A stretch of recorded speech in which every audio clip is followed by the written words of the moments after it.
Good morning बच्चों आज का वीडियो मेरा थर्मोडायनेमिक्स का 7वां वीडियो है और वर्क डन का ये चौथा वीडियो है। बच्चों आज के वीडियो में मैं आपको बताऊंगा कि हम जो है एडियाबैटिक प्रोसेस में किस तरीके से वर्क डन निकालते हैं। ठीक है बच्चों मैं आपको बताता हूं कि मेरे को ये चैनल मेरी बेटी वंशिका अग्रवाल ने बना करके दिया है, जिसका नाम इसने रखा है मेरे पिताश्री की पाठशाला। और इस पाठशाला में इस समय मैं आपको पढ़ा रहा हूं फिजिक्स और आज का टॉपिक है work done in adiabatic process. तो चलिए बच्चों मैं अपनी बात स्टार्ट करता हूं। तो आज मेरे YouTube चैनल मेरे पिताश्री की पाठशाला पे मेरे पापा आपको work done in adiabatic process के बारे में बताएंगे। तो मैं पीछे आती हूँ, मेरे पापा आपको बताएंगे। तो बच्चों आज के वीडियो में हम पढ़ेंगे एडियाबैटिक प्रोसेस के बारे में and work done in adiabatic process के बारे में। तो बच्चों हेडिंग डालिए एडियाबैटिक प्रोसेस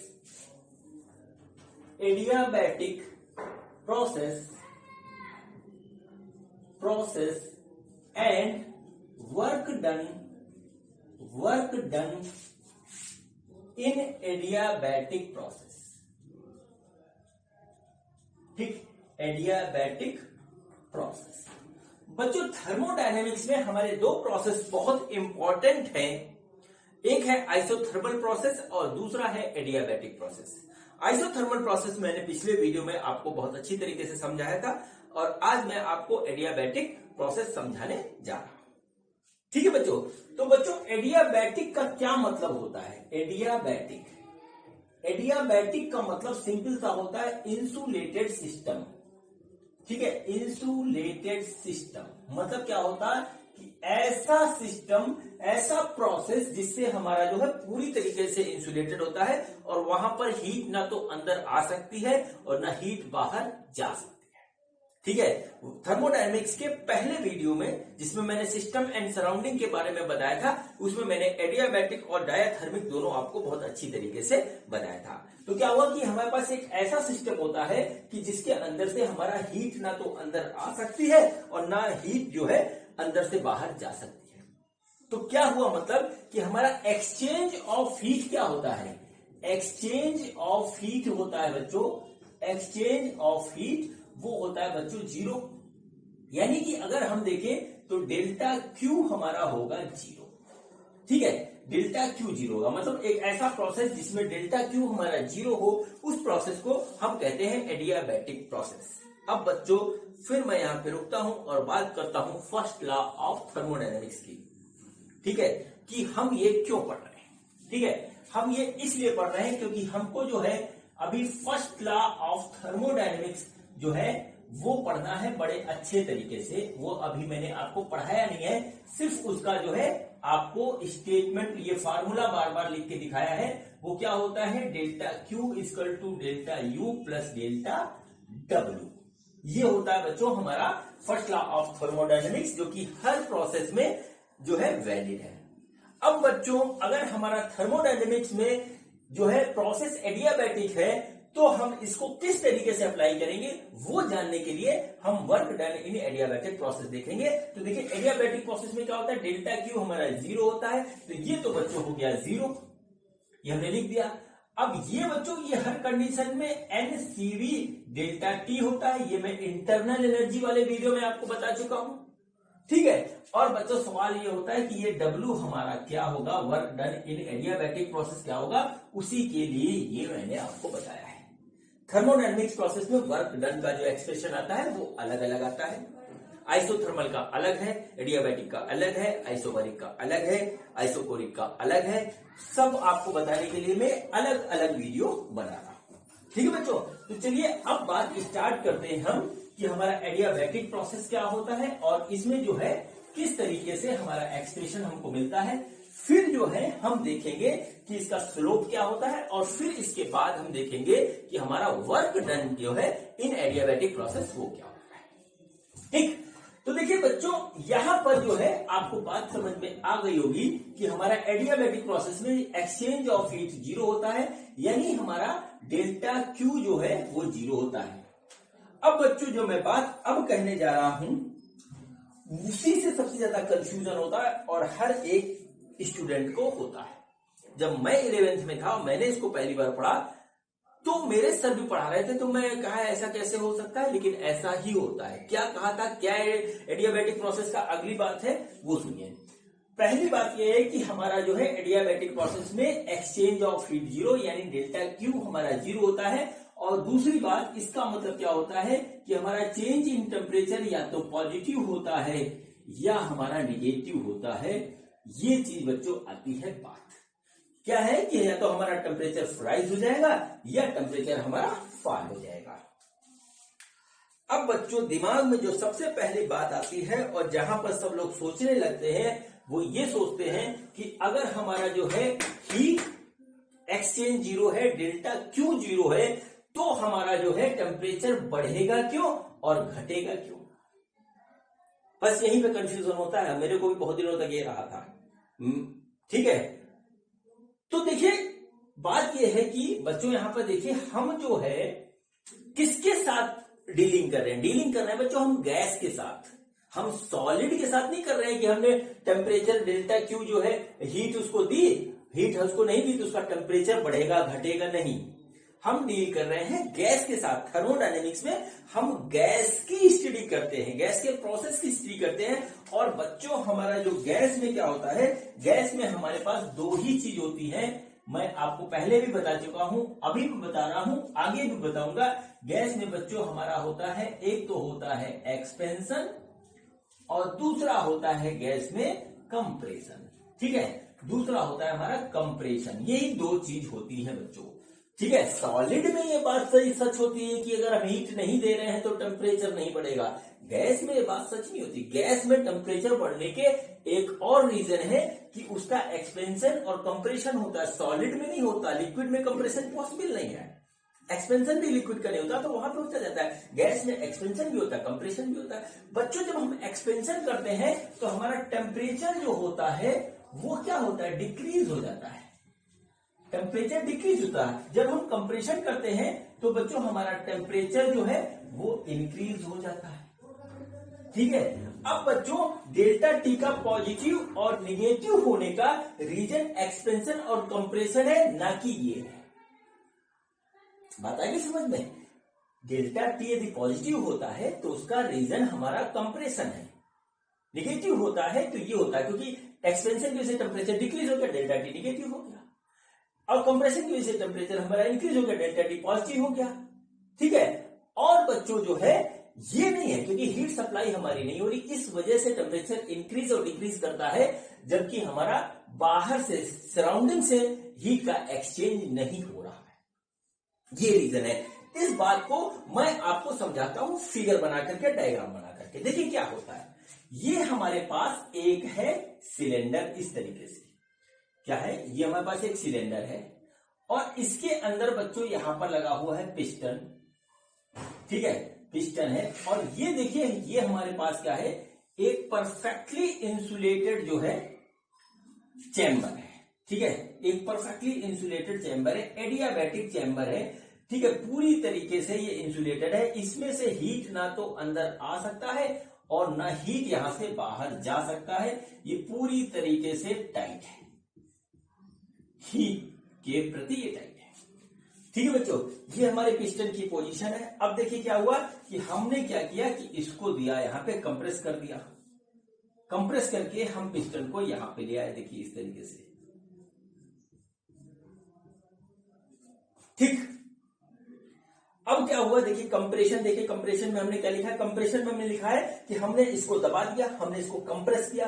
तो कंप्रेशन में क्या हुआ, टेम्परेचर इंक्रीज हो गया। तो टेम्परेचर इंक्रीज हुआ, ठीक है, टेम्परेचर इंक्रीज हुआ। जो हीट इसमें पहले थी वही हीट अभी भी है, लेकिन टेम्परेचर इंक्रीज हुआ।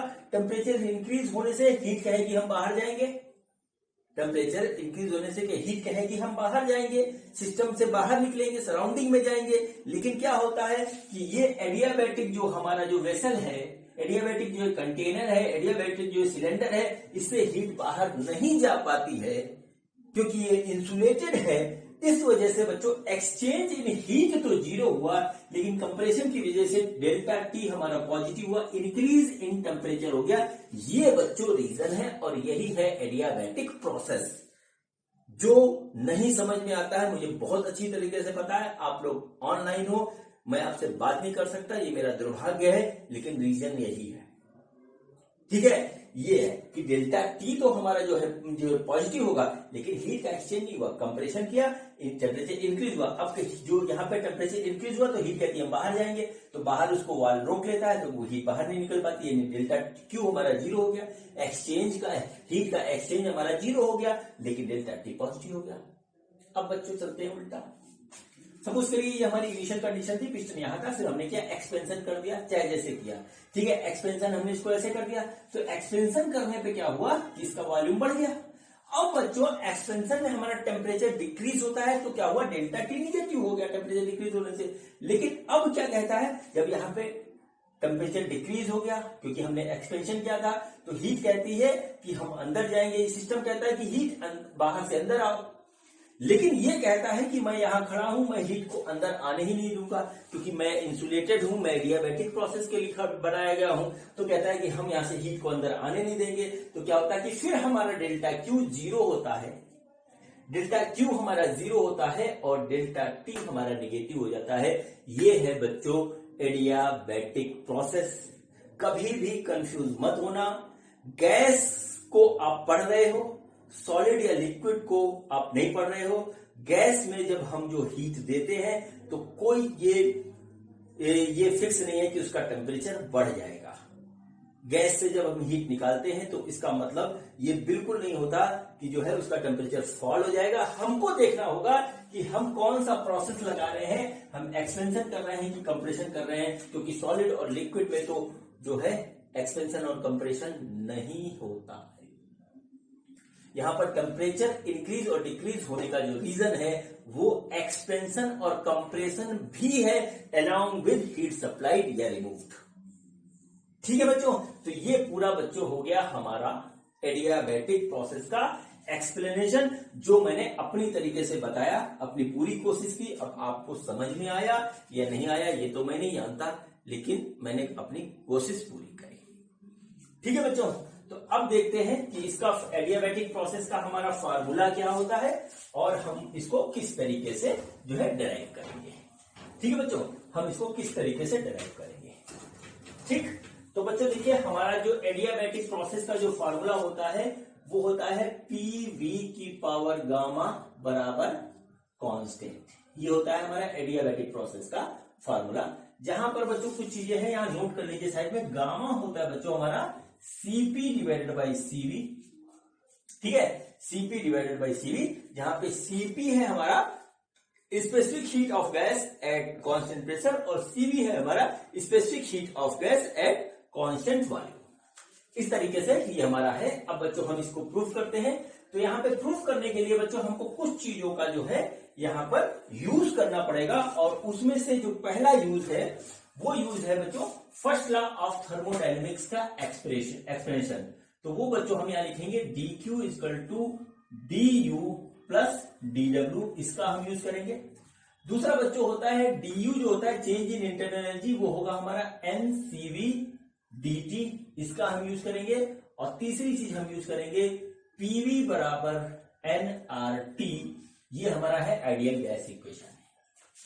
ठीक है बच्चों, अभी मैंने आपको फर्स्ट लॉ ऑफ थर्मोडायनेमिक्स नहीं पढ़ाया है, ठीक है, इसके बाद पढ़ाऊंगा, लेकिन उसका एक्सप्लेनेशन ये होता है dq equal to du plus dw, इसका यूज करना पड़ता है बच्चों, इसलिए मैं यूज कर रहा हूं। ठीक है, वो इसके बगैर जो है बात आगे नहीं बढ़ेगी। तो ये बच्चों हमारा क्या हुआ, ये हमारा हो गया फर्स्ट लॉ ऑफ थर्मोडायनेमिक्स का एक्सप्लेनेशन, और ये हमारा हो गया चेंज इन इंटरनल एनर्जी का एक्सप्रेशन। ये मैं आपको इंटरनल एनर्जी वाले वीडियो में बता चुका हूं, देख लीजिएगा। और ये हमारा है आइडियल गैस इक्वेशन, और ये हमारा गामा Cp बाई Cv। इतनी चीजों का यूज करेंगे। एक एक्सप्रेशन इसमें और यूज होगा, वो होगा Cp माइनस Cv बराबर R, मेयर्स फार्मूला, ये भी मैं आपको बता चुका हूं। ठीक है बच्चों, तो देखिए अब हम यहां पे स्टार्ट करते हैं। तो बच्चों क्या हुआ, हमारा जो फर्स्ट लॉ ऑफ थर्मोडायनेमिक्स कहता है वो कहता है dq equal to du plus dw, ये हमारा हो गया। इसको हम लगा रहे हैं एडियाबैटिक प्रोसेस में, एडियाबैटिक प्रोसेस में हम इसको अप्लाई कर रहे हैं। तो बच्चों क्या होता है एडियाबैटिक प्रोसेस में, होता है dq इक्वल टू 0, तो इसकी हो गया 0, तो कुल मिलाकर के बच्चों हो जाएगा du plus dw is equal to 0। ठीक, ये हमारे पास आ गया। एक एक्सप्रेशन और यूज करेंगे, वो मैं लिखना भूल गया बच्चों, वो होता है कि हमारा dw होता है बच्चों pdv। ये मैं बताता pdv है, ठीक है। pdv बहुत ही छोटे वॉल्यूम डिफरेंस के लिए, जहां पे इसको हमें एज्यूम करना पड़ता है कि हमारा कांस्टेंट है प्रेशर। ये हमारा हो गया। तो बच्चों हो गया एडियाबैटिक प्रोसेस में हमारा change in internal energy plus work done बराबर 0, ये हमारे पास आ गया। बच्चों देखिए चेंज इन इंटरनल एनर्जी हमारा क्या होगा, वो होगा हमारा NCV dt प्लस ये होगा हमारा PdV, इस तरीके से आ गया 0। ठीक है बच्चों, ये देखिए हमारे पास इस तरीके से ये हमारा एक्सप्लेनेशन इस तरीके से आ गया। अब बच्चों हम लगाते हैं यहां पर PV बराबर nRT। हम क्या करते हैं, हम लिखते हैं यहां पे PV बराबर nRT, इस तरीके से हमने बच्चों यहां पे लिखा PV बराबर nRT। अब देखिए क्या हुआ, इसका हम कर रहे हैं पार्शियल डिफरेंशिएशन। देखिए क्या हो जाएगा VdV plus PdV plus VdP is equal to nRdt, इस तरीके से हो गया। तो बच्चों क्या हुआ, dt is equal to PdV plus dt is equal to PdV plus VdP divided by nR। देखिए यहां से ये निकल गया, इस तरीके से हम इसको यहां पर रख देते हैं बच्चों। ठीक है, तो देखिए क्या हुआ, dt की जगह हमने जो एक्सप्रेशन निकाला है इसको लिखते हैं। तो देखिए क्या हुआ, NCV dt की जगह आया हमारा PdV plus VdP divided by nR, ऐसे आ गया। ठीक है, प्लस PdV इक्वल टू 0, ये हमारा आया। देखिए बच्चों n से n कट जाएगा, मतलब नंबर ऑफ मोल से हमारा एडियाबैटिक प्रोसेस में कोई मीनिंग नहीं है। ठीक है, हमारे पास क्या बचा, इसका हम इधर मल्टीप्लाई कर देते हैं, तो क्या आ रहा है CV PdV plus VdP plus R PdV बराबर 0, ये हमारे पास आ गया। ठीक है बच्चों, ये देखिए R आया है। ठीक है, अब बच्चों क्या होता है, CP minus CV equal to R होता है, तो R की जगह हम CP माइनस CV रख देंगे। तो देखिए बच्चों हमारा क्या हो रहा है, CV और PdV प्लस VdP, ठीक है, प्लस R की जगह रखना है CP माइनस CV, तो CP माइनस CV, ठीक है, और ये आ गया P और ये आ गया dV बराबर 0। ठीक, ये देखिए इस तरीके से आ गया। अब बच्चों क्या हुआ, देखिए हम इसका मल्टीप्लीकेशन कर रहे हैं, इसका भी मल्टीप्लीकेशन कर रहे हैं। देखो जो आ रहा है वो हम लिख दे रहे हैं आपके सामने। देखिए हमारे पास जो आया है वो आया है CV PdV plus CV VdP plus CP PdV minus CV PdV equal to 0। बहुत ही संभाल के करिएगा और अपने हाथ से प्रैक्टिस जरूर करिएगा। ठीक है बच्चों, तो देखिए ये और ये हमारा कट जाएगा, ये प्लस है ये माइनस है, हमारे पास क्या निकल के आया, वो निकल के आया CV VdP plus CP PdV is equal to 0। ये बच्चों हमारे पास निकल के आ गया। अब बच्चों मैं इसको यहां इरेज कर दे रहा हूं, इसको आप अपनी नोटबुक में नोट कर लीजिए और करते हैं फिर इसके बाद आगे की बात। देखिए हमारे पास क्या आने वाला है। ठीक, यहां पर हम एक एडियाबैटिक लाइन खींच देते हैं ताकि इधर का जो है एक्सप्रेशन इधर न जाए। ठीक, तो देखिए क्या हुआ, CV VdP plus CP PdV equal to 0। इधर भी हम बाउंड्री बना दें क्योंकि फिर होएगा मिक्स, तो आप लोग हो जाओगे कंफ्यूज। ठीक, देखिए ये एक्सप्रेशन जो था हमने ऊपर लिख दिया और कुछ नहीं किया है। ठीक है बच्चों, तो हम इस पूरे एक्सप्लेनेशन को क्या करते हैं, पहले हम जो है CV से डिवाइड कर देते हैं। तो हमारे पास कुछ इस तरीके की चीज आ गई CP बाई CV आ गया, हमने पूरे को CV से डिवाइड कर दिया, तो हमें आ गया CP बाई CV, इधर का CV कट गया बच्चों। CP बाई CV होता है गामा, तो हम यहाँ पे लिख देंगे गामा, तो ये आ गया VdP plus gamma PdV equal to 0। अब बच्चों हम इसको पूरे को पीवी से डिवाइड कर देते हैं। यहां भी हमने पीवी से डिवाइड कर दिया और यहां भी पीवी से डिवाइड कर दिया, तो वी से वी कट गया, पी से पी कट गया, हमारे पास बचा क्या, DP divided by P plus gamma DV divided by V is equal to 0। हमारे पास ऐसा एक एक्सप्लेनेशन हमको मिल गया। ठीक है, अब बच्चों ये सब आप नोट कर लीजिए, मैं बिगाड़ने जा रहा हूं क्योंकि अब हमारा प्रूफ होने जा रहा है एडियाबैटिक का एक्सप्रेशन। तो देखिए वो क्या आता है बच्चों। हम करते हैं इसको इंटीग्रेट करेंगे तो बच्चों ये आ जाएगा हमारा log p plus gamma log v is equal to constant, एक कॉन्स्टेंट आ जाएगा। कॉन्स्टेंट को हम यहां लिख लेते हैं k से। ठीक है, कॉन्स्टेंट आ गया k से, तो देखिए क्या हुआ, log p plus log v की पावर गामा बराबर k, यानी हमारे के पास आया log pv की power gamma equal to k, यानी कि pv की power gamma equal to e की पावर k, यानी कि pv की power gamma equal to constant. ठीक है बच्चों, और यही होता है बच्चों हमारा एडियाबैटिक प्रोसेस का फार्मूला। ठीक है, एडियाबैटिक प्रोसेस का फार्मूला, जहां पर बच्चों क्या होगा, P1 V1 gamma equal to P2 V2 की पावर गामा, ये हमारा आ गया एडियाबैटिक प्रोसेस का बच्चों हमारा फाइनल एक्सप्रेशन। ठीक है, तो इसमें से हर एक चीज को आप नोट कर लीजिए। अब थोड़ा सा इसमें हल्की सी बात और बची हुई है, उसको करते हैं, फिर हम निकालेंगे work done in adiabatic process. ठीक है बच्चों, तो मैं पूरा बिगाड़ रहा हूं, फिर आगे की बात लिखता हूं। ठीक, तो देखिए अब हमारा जो एक्सप्रेशन आया उसको हम बच्चों दो फॉर्म में और लिख सकते हैं, और वो भी हमको पता होना चाहिए। ठीक है, वो भी हमको पता होना चाहिए। दो तरीके से हम इसको और लिख सकते हैं। तो देखिए किस किस तरीके से हम इसको लिख सकते हैं। पहले बच्चों हम करते हैं, यहां पर लिखते हैं जो अभी हमने प्रूव किया, एडियाबैटिक प्रोसेस क्या होता है, v pv की power gamma equal to constant, ऐसा होता है बच्चों हमारे पास कांस्टेंट। ठीक है बच्चों, जहां गामा हमारा cp बाई cv है। अब देखिए हमारे पास एक एक्सप्रेशन आता है pv is equal to nRT, ये हर कंडीशन में हमारा वैलिड है। ठीक है बच्चों, तो अब देखिए हम क्या करेंगे, यहां पे हम क्या करेंगे, पहले हम p को रिप्लेस करेंगे, तो nRT डिवाइडेड बाई क्या हो जाएगा, v। हम p की जगह यहां पे लिखते हैं nRT divided by v equal to v की power gamma equal to constant हम सपोज कर लेते हैं k है। ठीक है, तो देखिए क्या हुआ, t ये v ऊपर जाएगा तो ये हो जाएगा v की power gamma -1 is equal to k upon nr। जरा कायदे से देख लीजिए मैंने क्या किया है। ठीक है, k कांस्टेंट है, nr कांस्टेंट है, तो हमारा दूसरा एक्सप्रेशन हमको मिला, वो मिला t v की power gamma -1 is equal to constant. ये बच्चों हमारे पास इस तरीके से आ गया।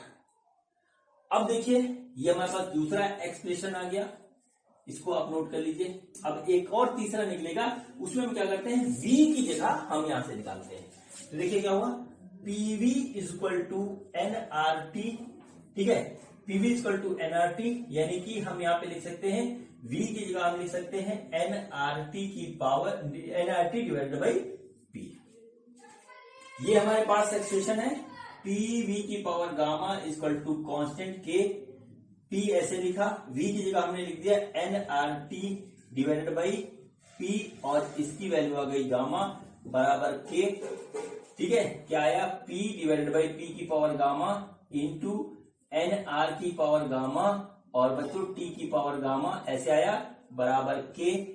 तो देखिए ये ऊपर जाएगा, ये हो जाएगा p की पावर 1 माइनस गामा t की पावर गामा बराबर k अपॉन nr की पावर गामा। बच्चों ये कांस्टेंट है, तो हमारा अगला एक्सप्रेशन आ रहा है, वो आ रहा है p की पावर 1 माइनस गामा t की power gamma is equal to constant. ठीक है, ये बच्चों हमारा हुआ तीसरा एक्सप्रेशन। ठीक, तो बच्चों हमारे पास देखिए तीन एक्सप्रेशन हमको फाइंड आउट हुए एडियाबैटिक प्रोसेस में। pv की power gamma is equal to constant, ये हुआ हमारे पास पहला वाला, इसको नोट कर लीजिए। दूसरा हुआ हमारा tv की power gamma -1 equal to constant, ये हो गया दूसरा, इसको नोट कर लीजिए। और तीसरा हुआ P1 माइनस गामा और T की power gamma equal to constant, ये हमारा हुआ तीसरा। और बच्चों हम इसका यूज करेंगे जहां पे हमको पड़ेगी जरूरत। ठीक है बच्चों, तो ये जो है हमारा जो है कंप्लीट हो गया थर्मोडायनेमिक्स प्रोसेस, जो कि एडियाबैटिक प्रोसेस से के नाम से जाना जाता है। ये प्रोसेस का ये वाला हमारा एक्सप्रेशन आता है। ठीक है बच्चों, अब इसमें जो है बात मैं करूंगा इसके ग्राफ के। ठीक है, इसका ग्राफ कैसा बनता है और जो है किस तरीके से हम इसका जो है स्लोप निकालेंगे, अब हम उसकी बात करेंगे। तो बच्चों अब हम निकालते हैं स्लोप ऑफ एडियाबैटिक प्रोसेस और ग्राफ, यही इंपॉर्टेंट है। और जब मैंने आपको थर्मोडायनेमिक प्रोसेस और वर्क डन इन थर्मोडायनेमिक प्रोसेस पढ़ाया था, तो वहां पर जो स्लोप निकाला था उसकी मैंने चर्चा करी थी। ठीक है, उसकी मैंने चर्चा करी थी। अभी देखिए आ रहा है दूसरा इक्वेशन, इसमें हम ग्राफ बनाएंगे। थोड़ा सा हम जो है डिस्कस भी करेंगे आइसोथर्मल प्रोसेस का। ठीक है बच्चों, तो देखिए हमारे पास क्या है, PV की power gamma equal to constant के, ये हमारे पास आ गया। हम इसका पार्शियल डिफरेंशिएशन करते हैं तो देखिए क्या आएगा, P। अब डिफरेंशिएशन कर रहे हैं तो देखिए क्या होगा, गामा V की पावर गामा -1 dV, ठीक है, प्लस V की power gamma dP equal to 0। ये हमारे पास इस तरीके से आ गया बच्चों। ठीक है, तो देखिए यहाँ पे क्या आएगा, V की power gamma dP equal to minus P gamma V की पावर गामा -1 dV, ऐसे आ गया। बच्चों हम dP बाई dV निकालेंगे, dP बाई dV वो आ जाएगा हमारा, जो आ रहा है वो इस तरीके से आ रहा है, माइनस P गामा V की power gamma -1 divided by V की पावर गामा, ऐसे आ गया। इसको सॉल्व करेंगे बच्चों तो हमारा आ जाएगा dP divided by dV equal to gamma times P by V। ये बच्चों हमारा आया है स्लोप, और ये स्लोप है बच्चों हमारा एडियाबैटिक प्रोसेस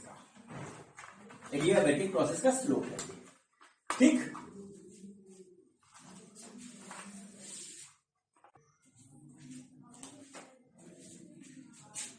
तो बच्चों ये स्लोप आई है हमारी जो है एडियाबैटिक प्रोसेस की। पिछले वीडियो में मैंने आपको आइसोथर्मल प्रोसेस पढ़ाया था, और जो है आइसोथर्मल प्रोसेस का जो स्लोप आया था वो बच्चों आया था dP बाई dV, उस तरीके से आया था, dP by dV is equal to dP divided by dV is equal to minus P upon V। ये आइसोथर्मल प्रोसेस का स्लोप है। मैं यहां लिख दे रहा हूं आइसोथर्मल प्रोसेस। ठीक है, आइसोथर्मल प्रोसेस। अब देखिए क्या होता है, दोनों में आप एक चीज देखिए, दोनों के स्लोप में एक अंतर है कि यहां पे गामा आया है। ठीक है, गामा आया है। ठीक है, अभी बच्चों मैंने गामा के बारे में ज्यादा बात आपसे नहीं करी है, वो काइनेटिक थ्योरी ऑफ गैसेस में होगा। तो देखिए गामा क्या होता है, गामा हमेशा होता है हमारा ग्रेटर देन 1। ठीक है, गामा हमेशा हमारा होता है ग्रेटर देन 1, ये गामा की वैल्यू होती है। ये जब गामा के बारे में आपको बताऊंगा काइनेटिक थ्योरी ऑफ गैसेस में, तब आप देखिएगा डिग्री ऑफ फ्रीडम के वीडियो में आएगा। ठीक, तो देखिए क्या होगा, गामा हमेशा होता है 1। बच्चों अगर आपको ध्यान हो कि हमारा जो है ठीक है, देखिए हमारा क्या है, ग्राफ बना है P और V के बीच में। ठीक है, P और V के बीच में V इधर है और P इधर है, इस तरीके से। और देखिए हमारे पास ऐसा एक ग्राफ आता है, और दूसरा ग्राफ बच्चों आएगा ऐसे हमारा बना होता है। ठीक है, ऐसे हमारा बना होता है कि ये हमारा A है, ये B है, ये C है। ठीक है बच्चों, तो देखिए ये जो ग्राफ है इसका स्लोप बच्चों अगर हम इस पॉइंट पे निकालें तो देखिए हमारा कुछ इस तरीके से आ रहा है, ये देखिए ऐसे आएगा स्लोप। और बच्चों यहां देखें तो हमारा स्लोप कुछ ऐसे आ रहा है। ठीक है, ये वाला हमारा स्लोप का लाइन अगर हो गया तो देखिए ये हमारा स्लोप ऐसे है, तो देखिए इसका स्लोप ज्यादा है। देखिए इसका स्लोप कितना ज्यादा है और इसका स्लोप कितना कम है, नेगेटिव स्लोप है, दोनों में स्लोप नेगेटिव है। लेकिन देखिए इधर हमारा कितना ज्यादा है, ये है, और इधर हमारा देखिए ये है। ठीक है, इस तरीके से आ रहा है, ये देखिए है। तो देखिए बच्चों इसका स्लोप जो है हमारा ज्यादा है, तो इस वजह से गामा हमारा 1 से ज्यादा है, निगेटिव में हुआ। तो देखिए यहाँ पर थीटा इतना है और यहाँ पर थीटा बहुत कम है। देखिए अगर हम देखे जाए तो यहाँ पर थीटा जो है इसको हम थीटा 2 मान ले, इसको थीटा 1 मान ले, तो बच्चों देखिए theta 2 is greater than theta 1, ऐसा आ रहा है हमारे पास। ठीक है, वो इसलिए आ रहा है क्योंकि हमारा निगेटिव है। ठीक है, और ज्यादा वैल्यू जो है निगेटिव है और हमको जो है उल्टा इफेक्ट देती है। तो कुल मिलाकर के क्या हुआ कि हमारा जो है जो नीचे वाला ग्राफ होता है, जिसका जो हमारा स्लोप ऐसे रहता है, कम होता है, वो हमारा बच्चों होता है एडियाबैटिक, और जिसका स्लोप हमारा ज्यादा होता है वो हमारा होता है ये जो है आइसोथर्मल। ठीक है, वो हमारा आइसोथर्मल होता है। मतलब कुल मिलाकर के मैं इसको बिगाड़ के बता रहा हूं आपको, फिर से मिला के फिर से बनाता हूं, फिर आपको बताता हूं कि मैं क्या कहना चाह रहा हूं। ठीक है, क्या कहना चाह रहा हूं, वो देखिए क्या था, हमारे पास ये देखिए इस तरीके से हमको दो ग्राफ दिए होंगे। एक होगा देखिए ए से स्टार्ट हुआ, ये बी है, ये सी है। ठीक है, देखिए निगेटिव स्लोप है, निगेटिव स्लोप ऐसे है, और गामा टाइम्स निगेटिव स्लोप ऐसे आ रहा है। देखिए दोनों में निगेटिव निगेटिव आया है। ठीक है, इस तरीके से। तो बच्चों एसी जो होगा हमारा, एसी जो होगा वो होगा मेरा एडियाबैटिक प्रोसेस, एडियाबैटिक प्रोसेस।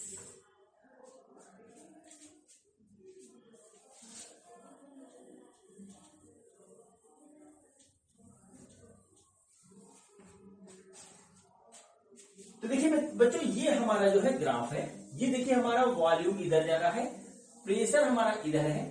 ठीक है, और बच्चों हमको ये दे रखा इस तरीके से दो ग्राफ हमको दिए होंगे, और इस पर बहुत से क्वेश्चन आते हैं, बहुत से क्वेश्चन आएंगे, अभी करवाऊंगा मैं आपको।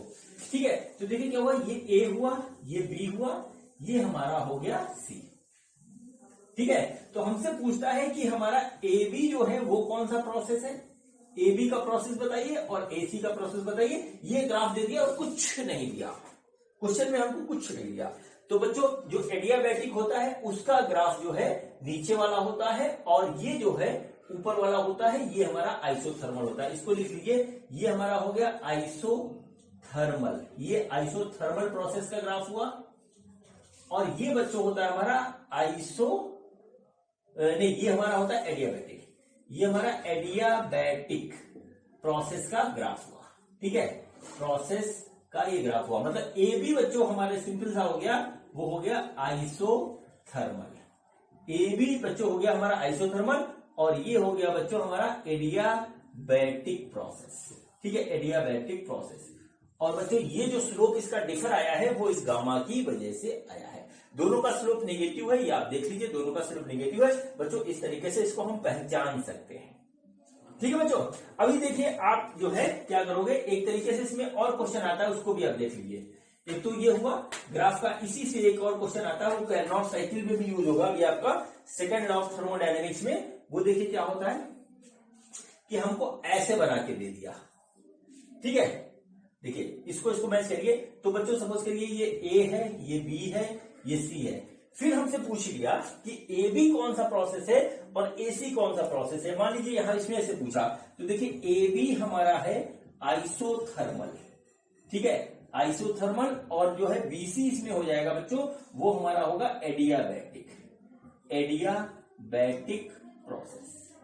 ये हमारा जो है निकल के आ रहा है सिर्फ ग्राफ से। देखिए इसका स्लोप हमारा कम है, इसका स्लोप हमारा ज्यादा हो गया, गामा टाइम ज्यादा निगेटिव साइड में। तो ये ए बी हमारा आइसोथर्मल हो गया, ये एडियाबैटिक हो गया बच्चों। हम इसे निकाल सकते हैं, और बड़े क्वेश्चन में इसका यूज भी होता है, कुछ नहीं दिया होगा। ठीक है, ग्राफ बना देगा, आपको निकालना है। फिर इस वाले में आप लगाओगे एडियाबैटिक का वर्क डन, और इसमें लगाओगे आइसोथर्मल का वर्क डन। ये करना पड़ता है, इसी तरीके से घुमाते रहते हैं। ठीक है बच्चों, तो जब मैं न्यूमेरिकल करवाऊंगा तब आपको एक एक बात याद दिलाता चलूंगा, और फिर जो है आप उसको समझ जाओगे उसी टाइम। तो अभी आप इसको नोट कर लीजिए दोनों के स्लोप के बारे में। ठीक है बच्चों, अब बच्चों आज के वीडियो का आखिरी जो टॉपिक बचा वो बचा हमारा वर्क डन, वो हमारा बचा work done in adiabatic process. और वो जब मैं आपको बता दूंगा तो आज का वीडियो हमारा कंप्लीट हो जाएगा। तो बच्चों अब जो है हेडिंग डालिए work done in adiabatic process. ठीक है, work done in adiabatic process लिखिए, work done in adiabatic adiabatic process. ठीक है, ये हमारा इस तरीके से होता है। तो बच्चों सपोज करिए हम एडियाबैटिक प्रोसेस में एक जो हमारे पास एक गैस है, उसका pressure P1, volume V1, temperature T1 है, और ये गैस हमारा क्या होता है, एडियाबैटिक प्रोसेस में जाता है और उसका प्रेशर बदल के P2, volume V2, temperature T2 हो जाता है। हमको ये दे रखा है। अब बच्चों यहां से यहां तक जाने में वर्क डन क्या हुआ, ये हमको निकालना है। ठीक है, तो बच्चों एडियाबैटिक प्रोसेस का जो होता है हमारा सिस्टम, वो होता है PV की power gamma equal to constant, इसको आप नोट कर लीजिए, यानी कि PV की power gamma equal to K, ये हमारे पास होता है। ठीक, अब बच्चों हम मानते हैं कि हमने एक छोटा सा वॉल्यूम dV चेंज किया, तो वर्क डन बच्चों हमारा हो जाएगा, वो हो जाएगा dW, और वो आएगा बच्चों PdV from V1 to V2, ये आपको पता है। ठीक है बच्चों, अब देखिए यहां से हम P की वैल्यू निकालेंगे, तो यहां से P की वैल्यू आ जाएगी, वो हो जाएगी K अपॉन V की पावर गामा, उसको हम यहां रख देते हैं। तो बच्चों देखिए क्या हो जाएगा, V1 V2, P की जगह हमने रख दिया K अपॉन V1 की पावर गामा dV, ये आ गया। बच्चों हम करेंगे इसका इंटीग्रेशन, तो देखिए हमारे पास आ जाएगा dV की पावर V की पावर गामा इंटीग्रेशन, इस तरीके से आ गया V1 से V2। बच्चों जब हम इसका इंटीग्रेशन करेंगे तो हमारे पास आ जाएगा V की power minus gamma plus 1 divided by minus gamma plus 1, और ये हमारे पास ऐसे आ गया, ये आया V1 से V2। इस तरीके से ये बच्चों हमारे पास आ गया, ये हमारे पास निकल के आया जो है W, जब ये हमारे पास ये इंटीग्रेशन ऑफ W, और ये आ गया W, तो W हमारे पास यानी work done in adiabatic process हमारे पास ये आया। अब हम इसको सिंप्लीफाई करते हैं। ठीक है, अब बच्चों हम इसको सिंप्लीफाई करते हैं, देखिए हमारे पास क्या निकल के आता है। ठीक, तो ये हमारे पास निकल के आया। अब हम इसको करते हैं सिंप्लीफाई, तो देखिए क्या आया, W is equal to K, ठीक है K, और हमारे पास यहां पे निकल के आया V2 की power 1 minus gamma divided by 1 minus gamma minus V1 की power 1 minus gamma divided by 1 minus gamma, ऐसे हमारा ये निकल के आया। इसको हमने यहां पे ऐसे रख दिया। बच्चों हम V1 इधर लाएंगे, V2 इधर लाएंगे, तो हमारा बदल जाएगा, ये आ जाएगा कि V1 की power 1 minus gamma divided by gamma minus 1 minus V2 की power 1 minus gamma divided by gamma minus 1, ये हमारा इस तरीके से हो जाएगा। ठीक है बच्चों, अब देखिए बच्चों हमारे पास हमको क्या दे रखा है कि ये हमारे पास एक एक्सप्रेशन आ गया बच्चों। अब हम क्या करते हैं, K का मल्टीप्लीकेशन अंदर कर देते हैं, तो क्या हुआ K V1 1 minus gamma minus K V2 1 minus gamma divided by gamma minus 1, ये हमारे पास इस तरीके से आ गया एक्सप्रेशन। अब बच्चों यहां देखिए K की वैल्यू हमारे पास ये है कि PV की power gamma equal to K, यानी कि हमारा क्या रहा, P1 V1 की power gamma equal to P2 V2 की पावर गामा, इस तरीके से ये हमारे पास आ रहा है। और ये बच्चों किसके बराबर होगा, K के बराबर होगा, यहां से हमको पता लग रहा है। तो बच्चों K की जगह हम ये रख सकते हैं। तो हमने क्या किया कि K की जगह जो हमारे पास यहां है, वो देखिए हमारे पास क्या है, W इक्वल टू यह रहा है P1 V1 और V1 1 माइनस गामा, ऐसे आया, माइनस P2 V2 और V2 1 माइनस गामा, ये आ गया डिवाइडेड बाई गामा माइनस 1। ये हमारे पास बच्चों इस तरीके से हमको मिला। अब बच्चों जब हम इसको सिंप्लीफाई करेंगे, ये गड़बड़ हो गया, P1 V1 की पावर गामा होगा, ये था ना, देखिए P1 V1 की पावर गामा ये बना गया, और ये होगा P2 V2 की पावर गामा, इस तरीके से आ गया। बच्चों हम इसको सिंप्लीफाई करेंगे तो हमारा आ रहा है P1 V1 minus P2 V2 divided by gamma minus 1, ये बच्चों हो गया हमारा work done in adiabatic process. ठीक है, work done in adiabatic process. अब बच्चों हम इसमें लगाएंगे बच्चों, इसको नोट करिए जरा, इसको मैं बिगाड़ रहा हूं यहाँ पे। हम जो यहाँ पे अब हम लगा रहे हैं आइडियल गैस इक्वेशन का जो फार्मूला यहाँ पे लगाएंगे बच्चों, तो देखिए क्या पीवी बराबर nRT होता है हमारा। तो देखिएगा P1 V1 बराबर nRT1 होगा और P2 V2 बराबर nRT2 होगा। तो P1 V1 और P2 V2 की ये चीज हम यहाँ रख देते हैं बच्चों इस तरीके से। तो देखिए हमारे पास क्या आ रहा है, तो W बराबर आ रहा है nRT1 minus nRT2 divided by gamma minus 1, यानी हमारे पास आ रहा है nRT1 माइनस T2 और ये बच्चों आ रहा है हमारा गामा माइनस 1। ये आ गया बच्चों हमारा W। ये बच्चों हमारे पास इस तरीके से W आ गया। ठीक है, तो इन दोनों को नोट कर लीजिए। अब मैं सब बिगाड़ करके फिर से जो है फार्मूला लिखता हूं। फिर से मैं फार्मूला लिखता हूं आपके सामने, work done in adiabatic process, उसको आप नोट कर लीजिए। काफी खिचड़ी यहाँ पे पक चुकी है।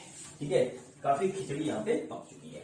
तो बच्चों ये जो प्रोसेस का जो फार्मूला है बहुत इंपॉर्टेंट है। अभी जब हम इस सब जो कहानी अभी तक चलती आ रही है पहले वीडियो से लेके आज तक के वीडियो तक, उसमें बच्चों हमको एक चीज जो मिली, ठीक है,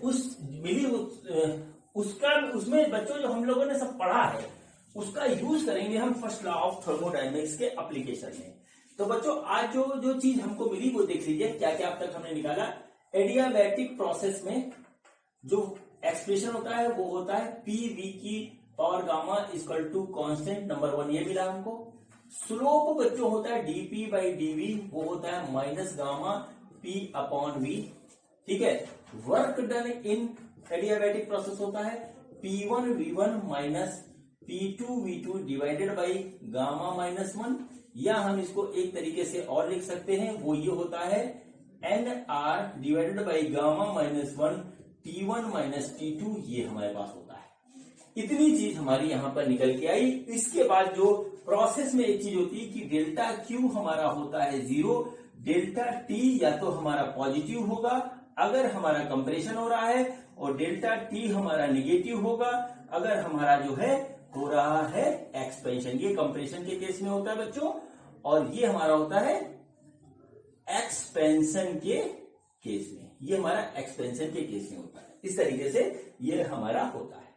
अब देखिए बच्चों, इसके बाद एक चीज और मिली थी, वो हमको मिली थी कि हमारा इसका स्लोप कम होता है, आइसोथर्मल का ज्यादा होता है। ये हमारा V है, ये हमारा P है। ये कुल मिलाकर के जितना आपके सिलेबस में है वो हमारा जो है कंप्लीट हो गया एडियाबैटिक प्रोसेस के बारे में। ठीक है बच्चों, तो बच्चों ये हमारी थ्योरी कंप्लीट हुई एडियाबैटिक प्रोसेस की। अभी इसके न्यूमेरिकल करना बाकी है।